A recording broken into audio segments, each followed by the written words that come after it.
Today's video was brought to you by Newton Said. They'll buy your device for a very nice price. What's up guys, Christian here from Newton Said, and today I have a walkthrough of iOS 5 Beta 4. I'm going to be touching upon some of the main features of the beta software, along with a couple bugs I've run into. But let's just start off by let me saying that this is overall a very solid build, a lot better than Beta 3, which was very buggy, very slow, and it actually really hurt my iPad's battery life to the point where I actually had to go ahead and downgrade to iOS 5 Beta, or actually iOS 4.3.3. I have just done a clean restore, so there's no lag whatsoever. I installed some of my music. No apps are currently installed, but just to show you the bug with the music app is the reason why I went ahead and installed these, the music. So the first thing I want to touch upon is the lock screen. So as you can see, the lock screen is pretty much the same as it is since the beginning of iOS. You have the custom slide to unlock, and then you go ahead and double tap, and you have your music icon, and if you were so choose, you can go ahead and set it up so you have a little picture icon in the corner, so you can go ahead and select that if you have the so you can have a slideshow instead of having the basic screen. Go ahead into the app, it's the layout itself, and you will see the home screen is pretty much the same as iOS 4, except you will now see the messages and reminders along with the newsstand application. I will do a quick walkthrough of each app. Messages is basically BlackBerry Messenger for iOS.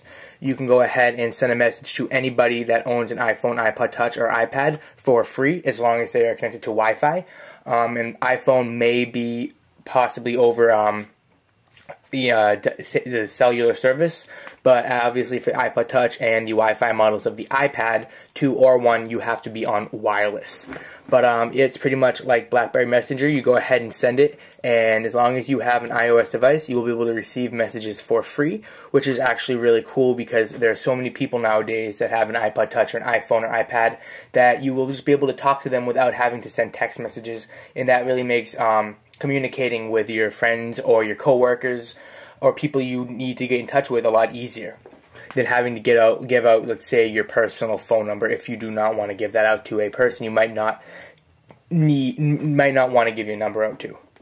The next thing I want to go over is reminders. And the reason why I am skipping all of these apps is because you have seen all of those in previous builds of iOS. So reminders, it is pretty much the basic to-do list. You can see up here you have your reminders. You can go ahead and hit edit, and you can on my iPad, I don't know if you see the option right there, it says on my iPad and on my iCloud, so you can create a new list, you can create a new reminder that's not part of a list, or you can create a set of lists, and then if you go ahead and into the actual reminder itself, you can go ahead and delete it, or you can hit show more, and you will have the ability to really change what you want this to do. Go ahead and change the priority so it's really high, so it will be on your reminders, or it will be on your home screen rather. The due date, if you want it to repeat, what days you want it to repeat, and then a remind me. So if you have it set for a week from now, you could have it so it reminds you in 2 days before it's due, the day before it's due, and then the day it's due, and then every hour up to the hour it's due, if it's say a homework assignment that you have for a college paper. The next thing I want to touch upon is Notification Center. So to access Notification Center, you just go ahead and on the menu, the menu bar up here, just going to slide down, and you will see a no new notifications menu pop up. If you have the notifications, so a Facebook, a email, a iMessage, a reminder, really anything other than the App Store, you will see it up here. And with the iPhone, you will have a couple widgets up there. I don't know if they'll be initializing widgets in later builds for the iOS for the iPad, but as far as the iPad goes, it's pretty simplistic. And basically all your notifications will be there, one centered location, and like Android, it will scroll across the top of the screen. You will then just either be able to select it by tapping it or selecting it by dragging down, going ahead, selecting it, and then it will go out of the notification center.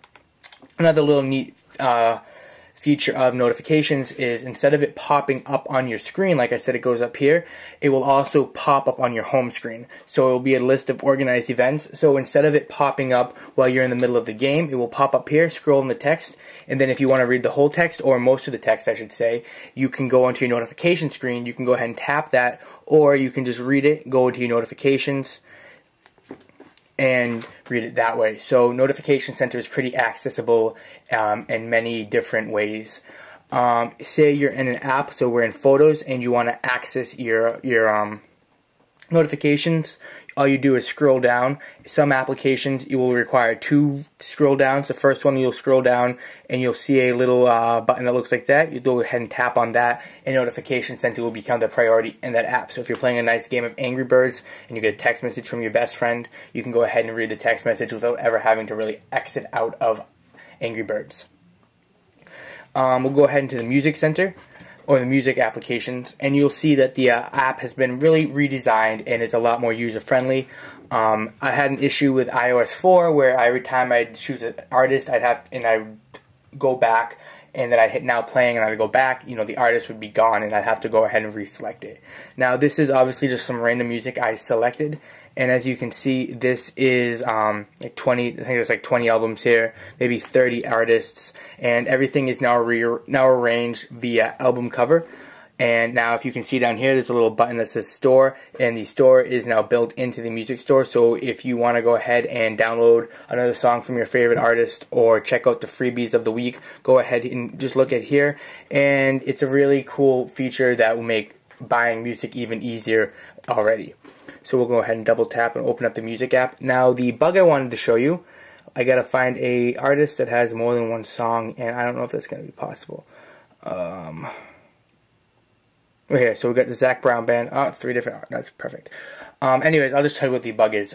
So the bug I was having is if you select a song while you're in artist mode, it will play a song that's like 5 songs below the one you selected. So say you are listening to the Beatles and you selected Let It Be, and you had Hey Jude 5 songs underneath there. Hey Jude would start playing instead of Let It Be. And I don't know why it's not doing that on the iPhone and the iPod Touch. I've confirmed both of those. It's not happening on other people's devices either, which is funny. But on my iPad 1 and my iPad 2, for me anyways, that bug has been very prevalent, and it's actually one of the reasons why I haven't been on the beta, because I listen to music on these all the time, and it would be really a pain and have to deal with that.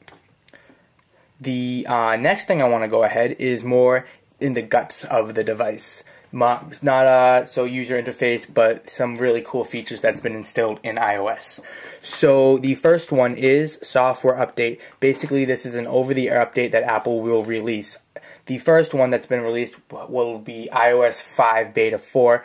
If you were running Beta 3, you could go ahead and just update the Beta 4 through this. It's a Delta update, which basically means instead of having the whole entire software having to download and update through your iTunes, this will just take what's been fixed with the firmware and release it that way. So if you're running iOS 5 and iOS 5.0.1 releases with a few bug fixes, instead of having to download the huge 720 megabit file, you will only have to download through your device maybe a 25 or 30 megabit file. So it's a lot quicker. You can be connected to 3G or Wi-Fi. Obviously, if it's an iPad or iPod Touch, you have to be on Wi-Fi unless it's a 3G model of that said iPad.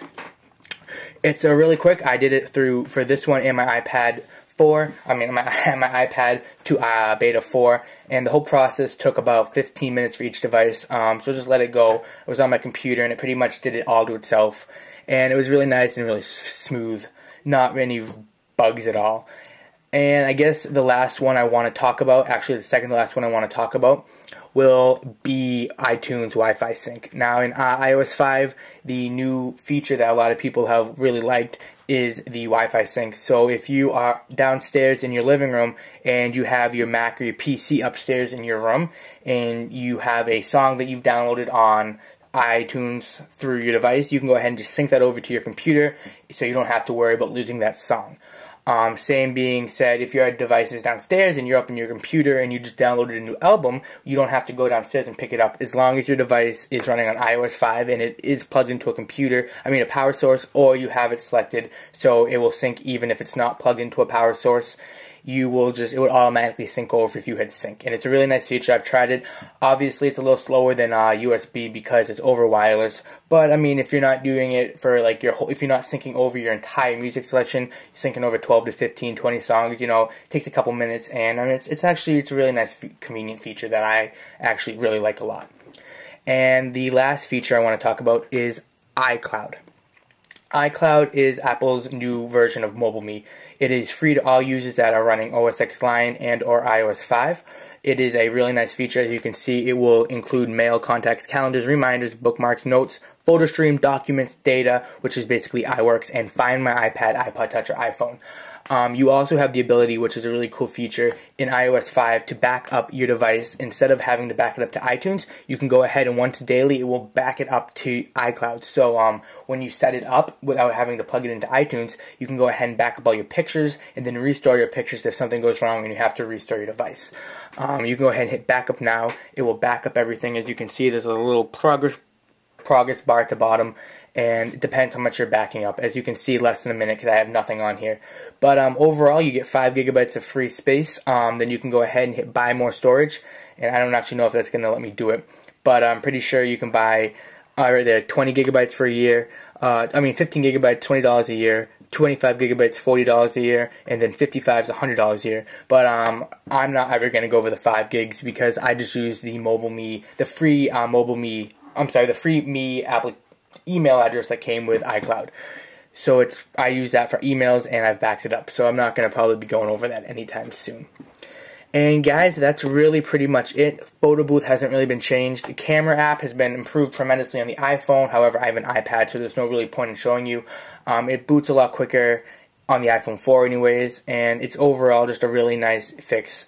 One more thing I guess I could just touch upon would be tab browsing. Before, you had to click add a new page when you wanted to add a new page in Safari. Now you go ahead and you can just hit the tab over here, and it's similar to Safari on your computer, and it's just on the top, it looks like a computer Safari opposed to the iOS version. And it's really nice, really convenient. You can just switch upon the tabs very quickly, very simple, and it's very, very easy to use. So, you just heard me talk for 12 minutes. I hope you enjoyed my spiel. If you have any questions, leave a comment below. Go check out newtonshead.com. We will basically buy your old device from you for a very good price. Go ahead and sell it to a third-party recycler, or resell it if it's in good condition, and you will get a very nice price for your device. iPhones, iPads, iPod Touches, Mac, laptops, anything Apple, really, we will buy from you as long as it's an Apple product. I'm not going to even say if it doesn't work, because if it doesn't work, we'll still buy it from you. So guys, that's pretty much it. Have any questions, leave a comment below. But for Christian from Newton's Head, this is me saying peace.